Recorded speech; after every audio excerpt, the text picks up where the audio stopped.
Bienvenue à cette session d'information consacrée à l'actualité au Cameroun. Les ressortissants camerounais bloqués à l'étranger bientôt de retour au bercail. Le cri de détresse a été entendu par le gouvernement qui, à travers le ministre des Relations extérieures, le jeune Belambela, a demandé à chaque représentation diplomatique camerounaise de 15 pays à travers le monde de faciliter le rapatriement des Camerounais bloqués à l'étranger à cause de la pandémie du coronavirus, à regagner la terre natale. Un programme indicatif des vols a été rendu public à travers un communiqué.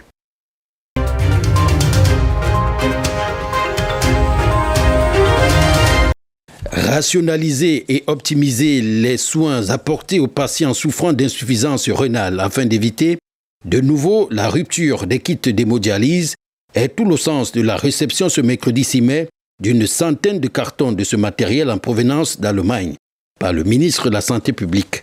Le docteur Manaouda Malachi a rappelé que cet approvisionnement est l'aboutissement d'une série de réflexions sur la question de rupture en kit d'hémodialyse. Ce n'est qu'une solution d'attente parce que nous sommes en train de préparer, d'élaborer et de structurer un projet de loi sur la transplantation d'organes qui devrait pouvoir suivre parce que de manière complète, si on veut dérouler toute la chaîne, les séances d'hémodialyse ne sont qu'une position d'attente pour pouvoir arriver à résoudre définitivement le problème par une transplantation d'organes. Donc la réflexion est en cours, nous discutons avec tous les services, y compris les concernés, pour que à terme nous puissions arriver à cela même. Des kits d'hémodialyse pour être à l'abri de la rupture à moyen terme, c'est capital. Mais il en faut plus pour la prise en charge des patients, comme des médicaments par exemple. En recevant ce matériel ce mercredi aux côtés du ministre de la Santé publique, le président de l'association des hémodialysés du centre a relevé les autres besoins des personnes souffrant d'insuffisance rénale. Nous l'écoutons au micro de Judith Ndongo. Un patient normal qui doit avoir 3 séances de dialyse par semaine, qui se retrouve par moment à ne même pas en avoir même une seule, généralement c'est la fin de sa vie. Alors au moment où nous recevons ces kits, c'est une fierté pour nous, nous remercions grandement l'État, mais tout en rappelant aussi à l'État que nos demandes ne sont pas seulement les kits. Nos doléances vont au-delà des kits parce que un dialysé n'est pas, pour se sentir bien, ce n'est pas seulement les kits de dialyse. Nous avons des médicaments qui sont très très importants pour nous. Par exemple, l'érythropoïétine, nous avons le fer qui, en Europe par exemple, font partie du kit de dialyse. Donc ils sont gratuits pour les patients. Mais ici, nous les achetons au marché noir parce qu'ils ne sont pas vendus. Par exemple, l'érythropoïétine, il n'est pas vendu en pharmacie au Cameroun.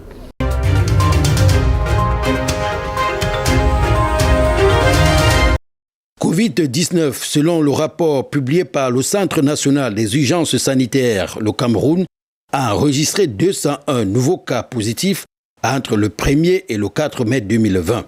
La région du centre est la plus touchée avec 128 nouvelles infections, 32 pour le littoral, 18 pour la région de l'Ouest, 11 à l'Est, 7 au Nord, 2 au Sud et 2 au Sud-Ouest.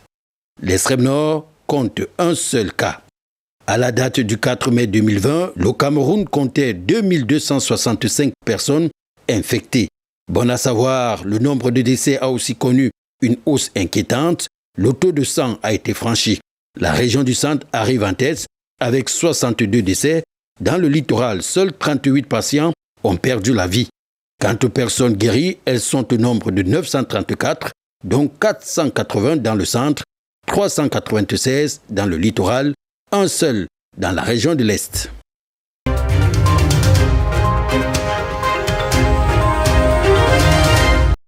À Kribi 1er, création des jardins en famille pour un confinement utile des élèves. Le Piagisco entend des projets d'initiative à l'agriculture, l'élevage et à la création des jardins scolaires, bouge les lignes malgré la fermeture des écoles. 200 élèves d'une dizaine de villages et quartiers de Kribi 1er reçoivent en vague de 25 depuis mardi 5 mai des kits agricoles et de protection constitués d'engrais, semences améliorées de maïs et masques faciaux. Grâce à cette campagne, ces élèves en confinement mettront sur pied des jardins au sein des familles, s'éloignant ici de l'oisiveté. Au cours de la cérémonie de lancement, le coordonnateur national du projet a invité les bénéficiaires à appliquer les consignes des formateurs qui les accompagneront sur le terrain pour une bonne moisson et rejeter les mesures barrières. L'exécutif municipal représenté par le deuxième adjoint au maire a loué cette initiative et surtout cette énième action du Piagisco à la lumière d'une vidéoprojection présentant ces activités dans 5 régions du pays. D'autres municipalités bénéficiaires de cette synergie de lutte contre la Covid-19 au profit des élèves sont déjà annoncées. Mathieu Bidier, coordinateur national du Piagisco, revient ici sur la pertinence de la campagne. Propos recueillis par Simplice Bonin. Nous attendons que ces élèves puissent mettre en profit les connaissances acquises pendant la période des cours et qu'ils puissent véritablement se confiner à profit et lutter par cette manière, éloigner la maladie en se mettant en activité, en créant des jardins agricoles en famille.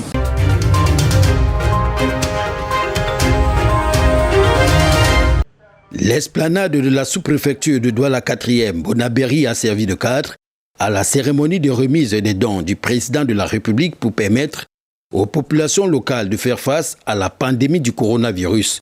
La cérémonie, comme partout ailleurs dans le département du Vouri, était présidée par le préfet du département Benjamin Mboutou, qui a remis au sous-préfet de Douala 4e les paquets constitués pour le dispatching aux populations.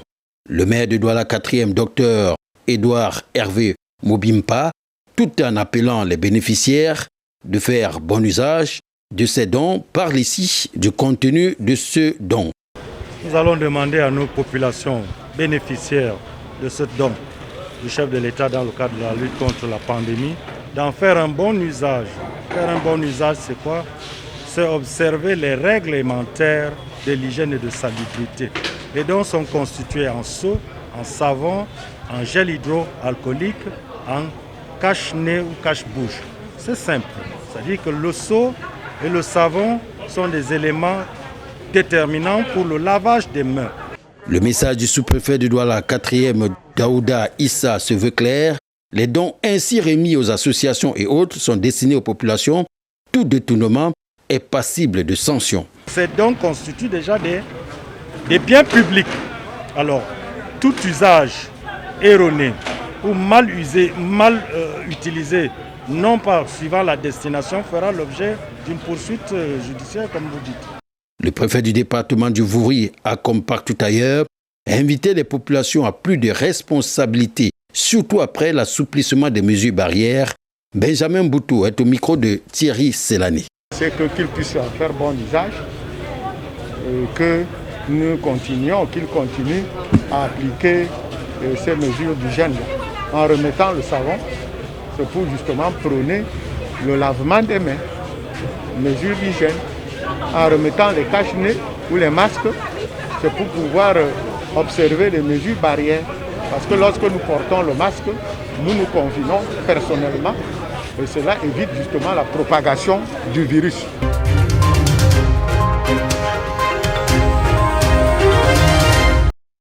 Le programme des Nations Unies pour le développement PNUD a remis lundi un don en matériel médical au gouvernement camerounais pour soutenir les efforts de pouvoir public dans la lutte contre la Covid-19.